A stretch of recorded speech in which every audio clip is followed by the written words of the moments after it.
Good documentation. Right is normal. Stop flowing. 10 degrees Stop flowing. 2,000 in the group.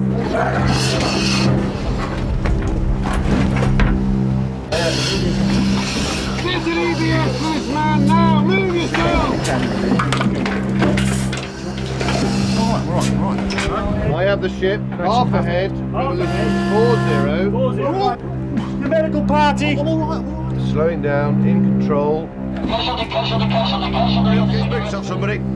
Stand by to surface.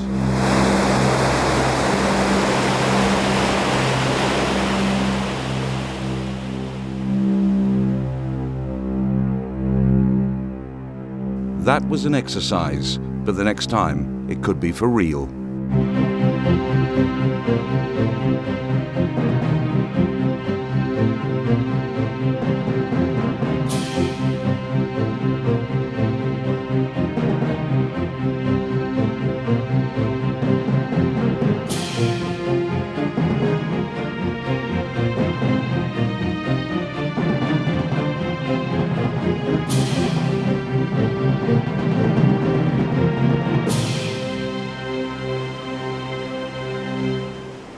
HMS Superb. They call her Super B. Her commanding officer is John Humphreys. What makes us special? Everything. We're what the great British viewing public knows as a hunter-killer. Nuclear powered, 4,200 tons, 125 on board at a maximum, although there are 137 on the books. Unlimited in endurance, really, apart from food. And typically we're capable of 90 days as a matter of routine away at sea. Stand by the fire. 10. 9. Conventionally armed. We are traditionally a deep water submarine killer by profession.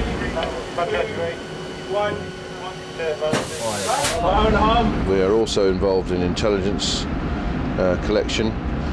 We can be put up threat, remaining covert, to give what's known as indications and warnings back to our political masters. We work with special forces. We sneak up on you in the dark and deliver our package and then sneak away again. Not that we're sneaky, of course.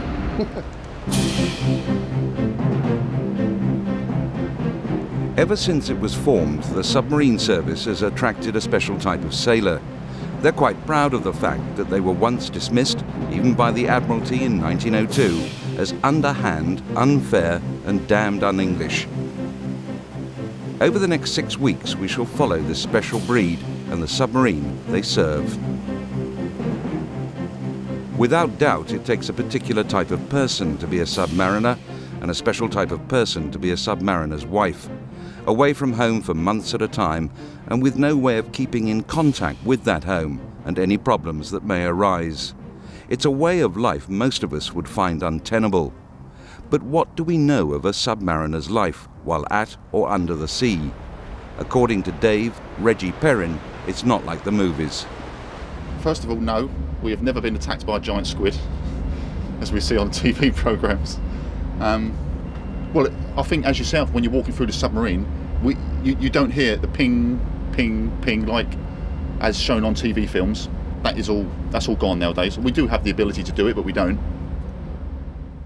When you're younger, it's easier. You're away. It's more of an adventure when you're younger. But when you get older, you're married, you have children, you do tend to worry about your family. We met when I was 21, and we met through my friend who'd gone on holiday to Crete. If you like somebody, you don't think about what their job is and whether you can cope with it or not. You just take it as it comes. It's just something that you just have to get on with, really. You haven't really got any choice in the matter. You just get on with it. A lot of people say to me, oh, I don't know how you cope, and that I cope really well in that. But to me, I just feel that it's just sort of going from day to day. You just have to get on with it. The loved ones may argue that their lot is harder than the men's. It's the constant uncertainty. But Phil Doc McGonagall had no uncertainty about joining what is known as the trade. When I was in training, it was a time where they'd been short of MAs and they were short in a few places, and it was either submarines or Royal Marines, so living in a ditch is not my way of earning a living. So I opted for submarines, and plus my brother was in submarines, he was a PMA in submarines. So I had an idea of what the job entailed, so there was that. And also I get very seasick, so it's best to be under the water than on top of it in a ship or something, so that's why I came to submarines. Phil lives in the Devon countryside with his wife of 5 years, Kate. The couple want children, but being based at Faslane in Scotland and long tours at sea aren't helpful. The time at home is precious, and for more reasons than just the opportunity to be together. It's lovely to have space because the submarine is very an enclosed environment. And one of the problems that a lot of people don't think about, I suppose, is your vision, because you're never used to looking more than 20 feet. Once you've been at sea for a while, you get back and your distance vision is awful.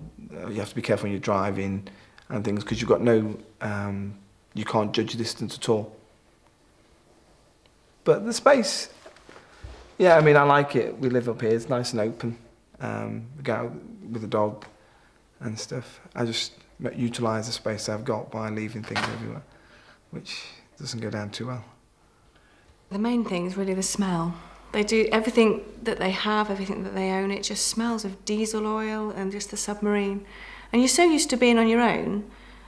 I mean, apart from that, I mean, that's easy, you just throw things in the washing machine, but apart from that, really, I'm so used to being on my own, having no children or just the animals to look after, that I find it's very difficult. He sort of interrupts my routines and my way of living, and actually it's quite hard to begin with.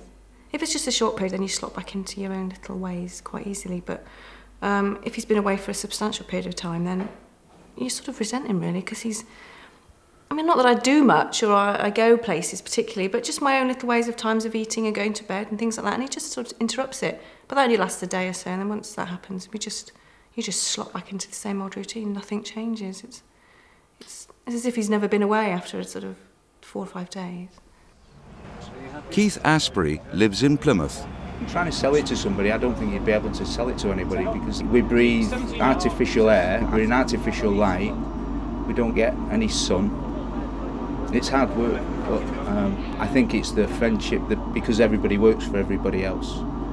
We work as a team, and everyone relies on each other, because there's a lot of things can go wrong in submarines, and we all have to have a certain idea about how to react to any sort of an emergency, for instance. Keith met his wife Sherry 7 years ago. She was only 20 and knew little of the life of a service wife. She admits that she sometimes gets jealous of the friendships that develop among crewmates. A submarine could be a cruel mistress. There has been a few times, isn't there, where I've been sort of like crying on the phone to him and everything else, but I do hold it back because I know that he doesn't like to see me getting upset, and it's not fair on him if I am there sort of like crying my eyes out on the phone. So I have to be strong for Keith, really, because it's not going to be fair on him if he's going to sea for like 2.5 months or something, knowing that I'm in a right state back home. So I've got to let him know that I'm okay and that I'm going to be able to manage on my own, really. It doesn't get any easier with time. Coxswain Paul Kennel and Michelle have been married for 22 years and live in Gosport. If the wives are worried about sharing their anxieties to their men, then the men equally have to hide their feelings. It's, if anything happens, I think, is the main thing. Michelle's had problems before. You know, I've been away on a submarine before when Michelle's had a miscarriage at home and had to deal with that all on her own, and other things happen. And, you know, you're just hoping that something major doesn't occur while you're away on a submarine, and not probably too bad during a workup stage or the sea trial phase straight after refit, but once you go on an operation, you know that the boat's not going to surface and get you off, and you probably wouldn't be told until the end of it anyway. All right, then. Bye then. Bye. We don't have any contact at all, we don't get any mail or anything, so it's just a case of having to shut it off and think, well, you know, everything will hopefully be all right, and when you get back, you know, quick phone call and make sure that it is. Superb is one of Britain's hunter-killer class submarines. When she slips away from her base, she can stay at sea undetected for 90 days or even longer, to seek and, if the order is given, to destroy enemy ships and submarines. This story begins in the shadow of the 4th rail bridge and the cold, glassy waters that lead Superb into Rosyth Dockyard.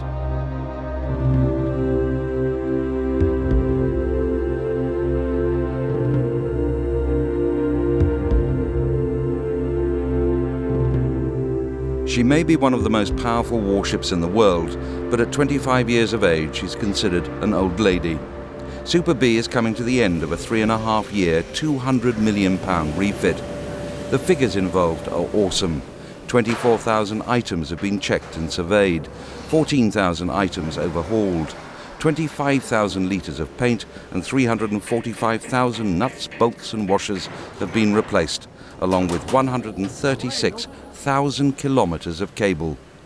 The nuclear power plant and propulsion systems have been overhauled and refitted. Weapon systems have been upgraded. 2 million man-hours to turn the 25-year-old into an ultra-modern fighting machine. To the untrained eye, it looks a bit of a mess. I mean, we've got a lot of ventilation here. This is due to the painting, and we're extracting fumes to keep the fumes away. And of course, we're doing hot work as well, where they fit new valves into the 29 bulkhead up here, which a lot of hot work goes on. So you have to watch what you're doing with painting and hot work so you don't get explosive mixtures in the atmosphere.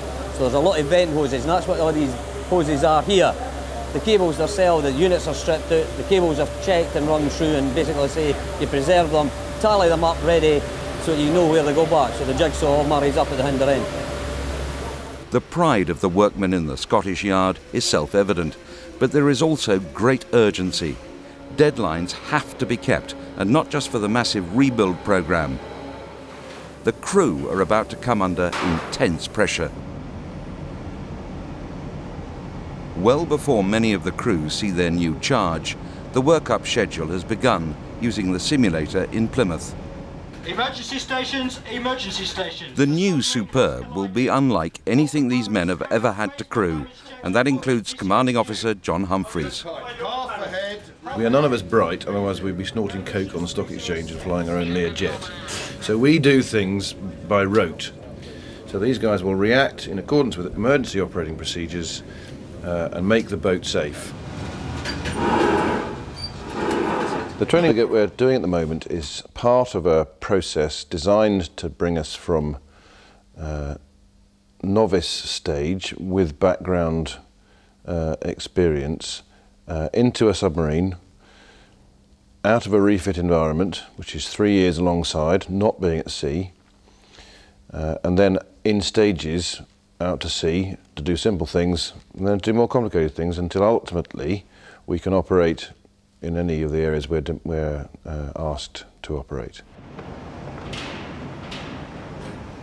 And so the process starts with theoretical training, and the bit we're doing now is using some of the simulators that are available.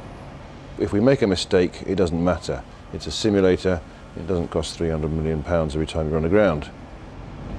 Lower search, raise attack. Lower search, raise attack. Main bunker, stop, fire safe, shut.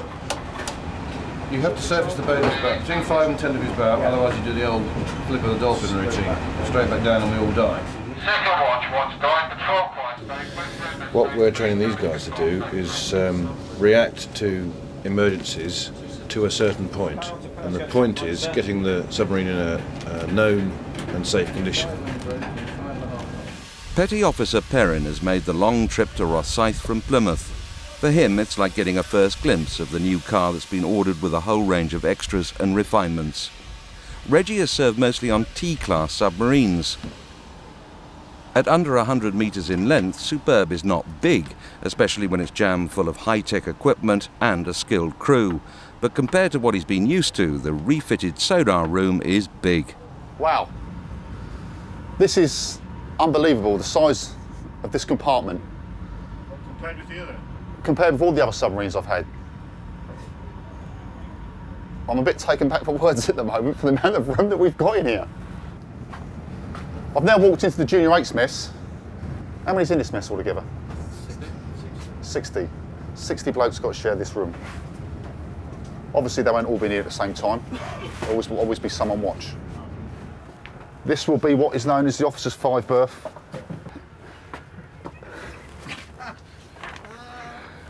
You get more junior officers in here because there's no ensuite, there's no sink in here, so they have to go through to use the other one.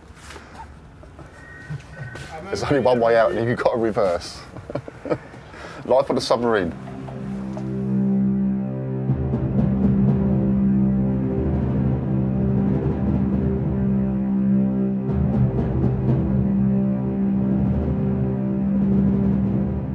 A lot of people think that being in a submarine must be claustrophobic.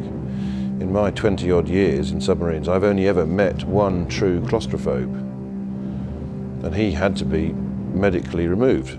As far as I know, he's still serving. He now serves in general service in ships.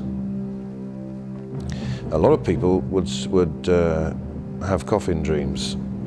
They lie in their bed at night and wake up panicking just because of the closeness of their environment.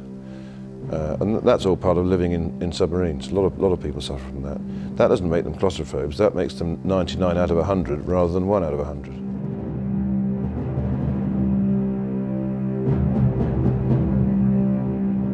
That's all one person gets, is that in there, put all his kit in. And we're going to have little bags fitted underneath the bunks to put anything extra in as well. Not a lot.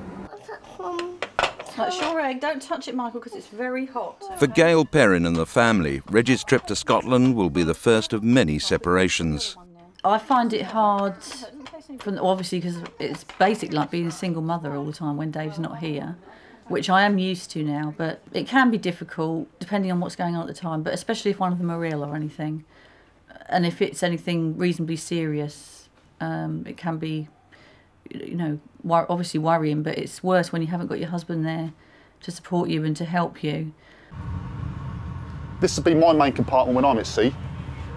I'll be sat in here controlling the sonar that's going on, feeding the command with all the information. Because when we're actually dived, we are the eyes and ears of the submarine in this compartment in here. Was it a bit of a shock ending up in Rosyth? Total. But that's life in the blue suit, as they say in the Navy. It's my first time I've had a draft out of area, so I can't complain too much. I tried to wriggle out of it, but not too hard. Married, wife, I've left my wife down in Plymouth with 2 children. She's accepted the fact. I'm lucky I've got a strong wife who can put up with that. I'm only going to be away for a while. That's what I've told her anyway. Merchantman, dead ahead. Go deep, go deep, go deep. Keep safe depth. Keep safe depth. Down all masts. Down all masts. Shut bulkhead doors, mag compartment blows, brace, brace, brace. We're taking a team that has never been before together and asking them to put a submarine that's been parked alongside for 3 years in a challenging environment. There is still so much that could go wrong, so consistency is my biggest concern. Watch stand 2, submarine return to periscope deck. Right, the only failure is that we're about 1 million miles off course, aren't we? I'm going to cut the drill short slightly, so it's an early tea break. Yahoo! Yahoo! Exit. Good. While many of the crew will be coming to Superb fresh, some of the senior members of the complement have seen the massive project all the way through its long 3.5 years. Coxswain Paul Kennel is one. He would much rather be at sea than alongside, and now that the time is coming for completion, the pressure and the paperwork is mounting. It can be quite mundane until you actually start getting more people joining the boat and start crewing up, and then get into sort of the last 6 months, and then you've got the big push of getting moved back on board and getting everybody into the different mentality that you are actually going to sail, and you've got the sea trials and then the work-up stage to get stuck into. So at the end of the day, it's a lot better to be on the boat and then away than it is stuck in refit.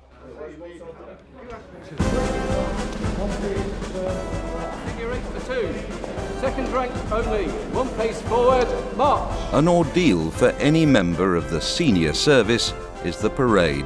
In this case, it's 24 hours away from the rededication ceremony when Superb is officially accepted back into the Royal Navy. Right. Trace. It's a running joke in the other 2 services that sailors cannot march.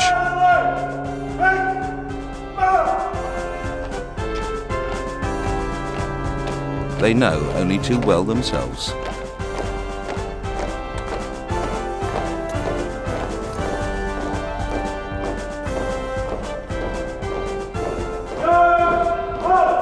They even wear their boots out trying during rehearsals. But for submariners, it's doubly hard.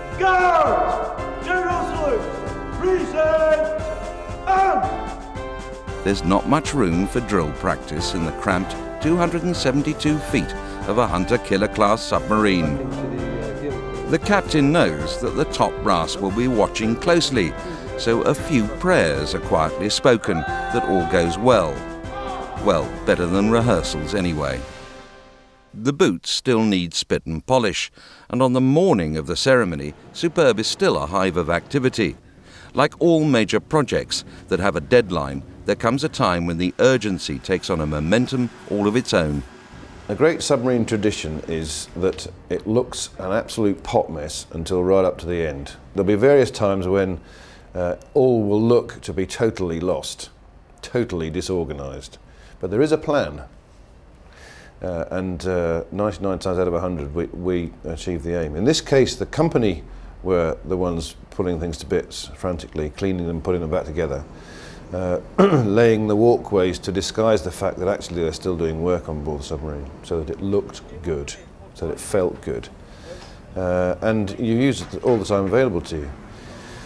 Yeah, it always feels difficult, and that's one of the difficult things of being in my position. You just have to let the blokes get on with it and trust them. Every now and again you give a steer, but they're all good blokes and they know what they're doing. The Navy has to accept all the work that's been done over the 42 months by Babcock Industries Group before the boat can be called HMS. The great thing about Superb is that there is a great feeling of corporate ownership. There isn't a them and us. So the company, the Ministry of Defence, agencies on site and the ship's company all want the same thing, and that's important. In the pre-harbour inspection, everything is checked one last time. The government has spent £200 million of our money on the boat's refit. Every penny has to be signed for. But this isn't just an accountant's exercise. Only when the inspectors are satisfied can the next phase of Superb's voyage back into the fleet begin. The top of a bin. Let's put there so that we can find it, of course. Did we pass the test? Yes. There you go.